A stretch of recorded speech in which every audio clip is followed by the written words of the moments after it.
Hey y'all, Tara May here. Happy Halloween. You see, I got my little cat ears on. Okay, so I did this thing on full moon where they had these trick or treat bags, and you paid about $20. Um, and they sent you it's a little random bag, and I don't know what's in it, so I'm kind of doing unboxing for you. But they did send a Delirium magazine with it, which I think is pretty cool. These things, if you look, they want $10 on the cover price. And I haven't got to look through one of these yet, and I've been dying to see what's in there to see if it's worth the price. So this is what the trick or treat bag looks like. And again, Full Moon was doing these. Um, so I want to see what we got here. Kind of have no idea. I know it's supposed to be like, a movie or two. See if it's worth the price. All right. So the first thing in here is Killjoy Goes to Hell. Okay, I'm not super fond of the Killjoy movies, but I've seen worse. I've actually only watched the first one, so I don't know which one that is. Um, they're kind of fun. Well, the first one anyway. It's not really my thing. I'm not really into some of the more modern Full Moon titles. Trophy Heads was okay. Killjoy, it was better than Ginger Dead Man, and it was better than Evil Bong in my opinion. Um, it's kind of a guy comes back in a clown body to get revenge. All right, so the next one, Hollywood Horror House. Well, I actually had this one, so I probably will be gifting this to someone, or maybe even selling it. I don't know. This was actually a fun movie. It's from back in the 70s, and I'll read these to you in a minute. So let's see what else we got in here. And we got a Blu-ray of Master Axis Rising. I did not have that one yet.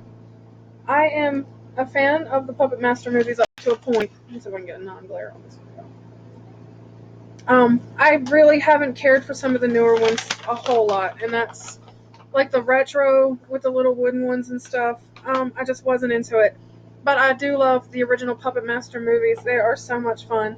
Um, the puppets themselves, they get animated as sort of a serum that the Puppet Master Andre Toulon uses. In the beginning of the first one, we see he actually commits suicide, and there's always been this sort of dark Nazi kind of thing where he's being pursued. Part two was fun. Actually, I almost prefer part two to part one. Part one is definitely a lot more serious, and part two, they kind of bring in a little bit more youth to it. The third one, they kind of go back and give some history, and it's set back in the World War times and people running from the Nazis and stuff. And Toulon has a puppet show, and it shows how he actually acquired serum and whatnot.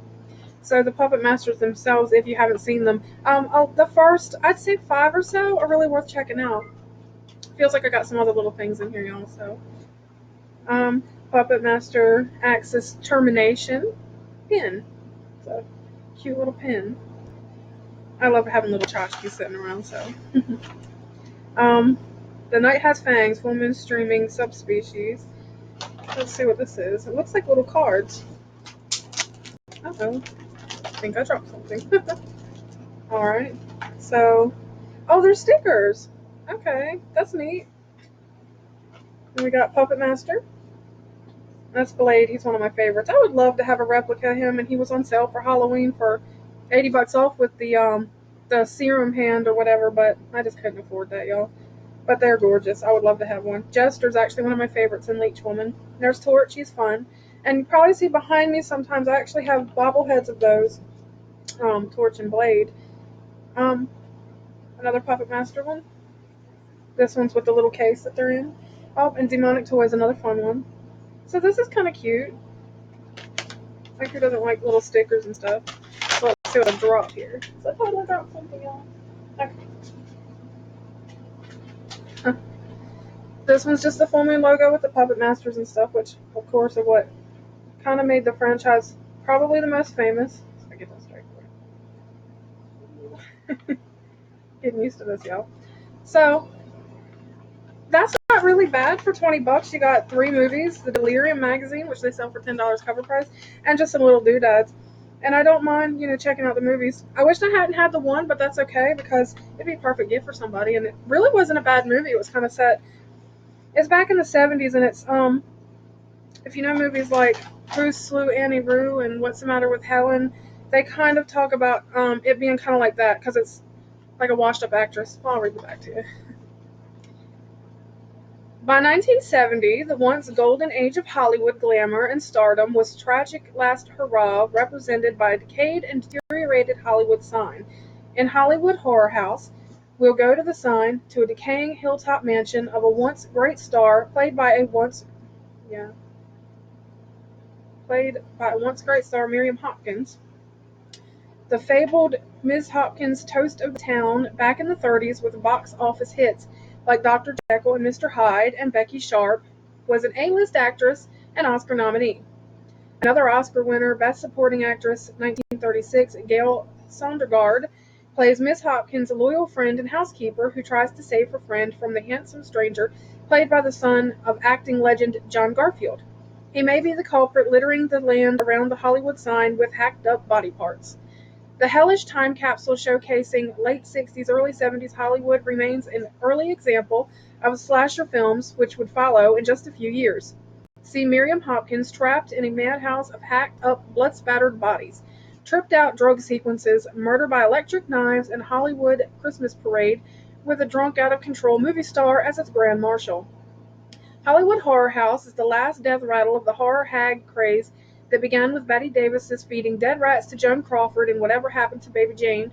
Just as Betty sang, "I've written a letter to Daddy" in that film, listen to Miriam sing the hell out of Taking a Chance on Love.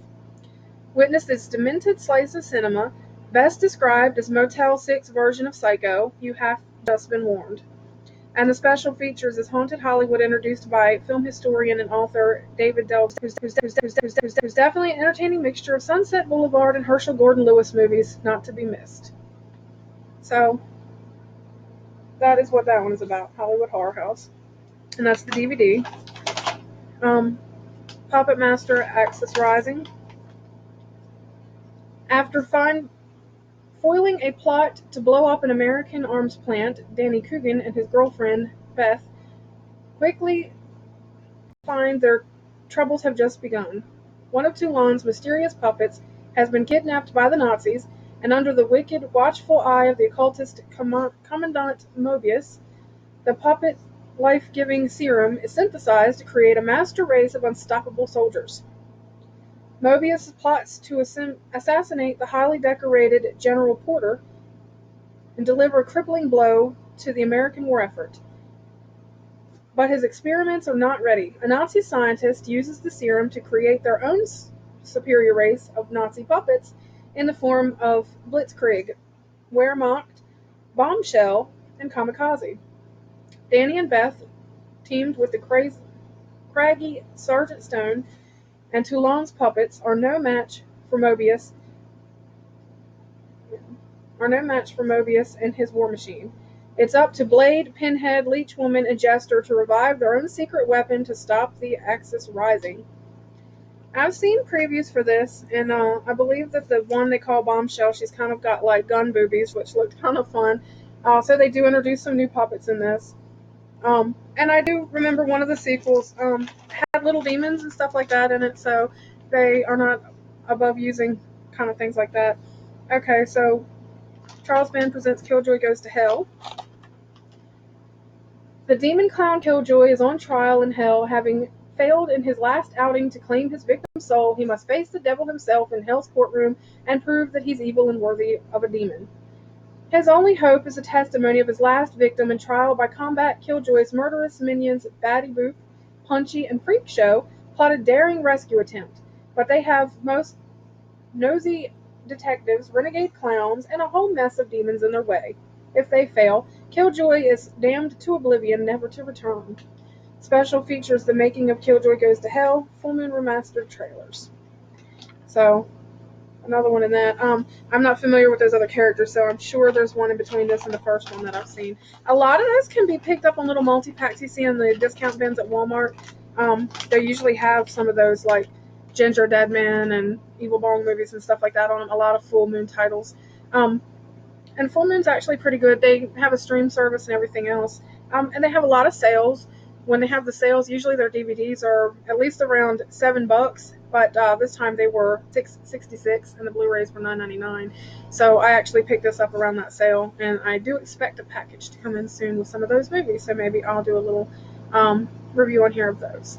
So I hope you liked my full moon trick or treat bag, and see if you thought maybe that was worth it. If they'll do it again next year, I'm not sure if those are still available right now, but I did get that earlier in the month. So until next time, like or subscribe, leave comments, ask questions if you want, and you can follow me on Twitter at Tarame79, TARAMAE79, and ask me any questions there. And maybe check out some of my reviews and stuff. Thank you.